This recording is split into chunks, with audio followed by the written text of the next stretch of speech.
L'expérience menée dans l'usine Western Electric de Hawthorne, près de Chicago, de 1924 à 1933, est une des plus célèbres de l'histoire des sciences sociales. Alors, outre ses conclusions sur la motivation au travail, cette expérience a permis au psychologue et sociologue australien Elton Mayo d'identifier ce qu'il ne faut jamais faire si vous ne voulez pas être exclu d'un groupe. Alors, vous avez certainement vous-même repéré ces règles lorsque vous étiez à l'école primaire. Qui, dans votre classe, était le plus souvent exclu du groupe? Eh bien, essentiellement deux types d'individus.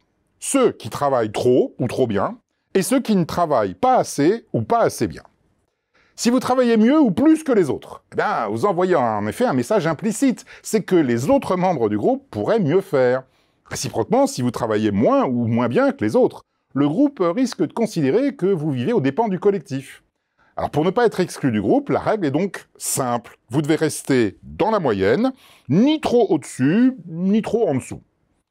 Alors ce constat désolant d'uniformité illustre ce qu'il est convenu d'appeler la tyrannie de la moyenne. La pression sociale a tendance à niveler les écarts pour ne conserver qu'un égalitarisme de bonne loi. Alors bien entendu, cela étouffe les talents individuels, stigmatise les différences et bride la créativité. Plus largement, décider en fonction de la moyenne vous expose à deux principaux risques. Premièrement, en choisissant des solutions moyennes, vous risquez paradoxalement de ne faire que des mécontents. Un exemple fameux est celui de l'armée de l'air américaine, qui dans les années 1950 décida de concevoir un cockpit idéal pour tous ses pilotes.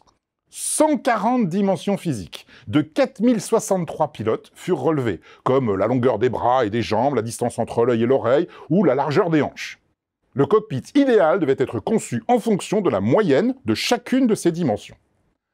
Or, un jeune lieutenant découvrit que ces mesures moyennes ne correspondaient à aucun des 4063 pilotes. Certains avaient par exemple des jambes plus courtes que la moyenne, mais des bras plus longs. Pire encore, seuls 3,5% des pilotes ne présentaient que 3 mesures moyennes parmi les 140. L'armée de l'air préféra donc laisser à chaque pilote la possibilité de régler son cockpit lui-même. Alors on peut bien entendu extrapoler cette anecdote à toutes les politiques qui ciblent les classes moyennes, l'écolier moyen, l'électeur moyen, voire le français moyen. Toutes ces moyennes sont des mythes statistiques qui ne correspondent à aucune personne réelle.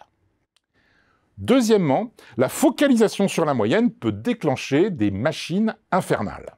Elle explique, par exemple, les exigences toujours plus voraces des investisseurs qui poussent à fermer des entreprises pourtant rentables ou les rémunérations toujours plus folles des dirigeants des grandes entreprises qui ne reposent plus sur aucune justification économique.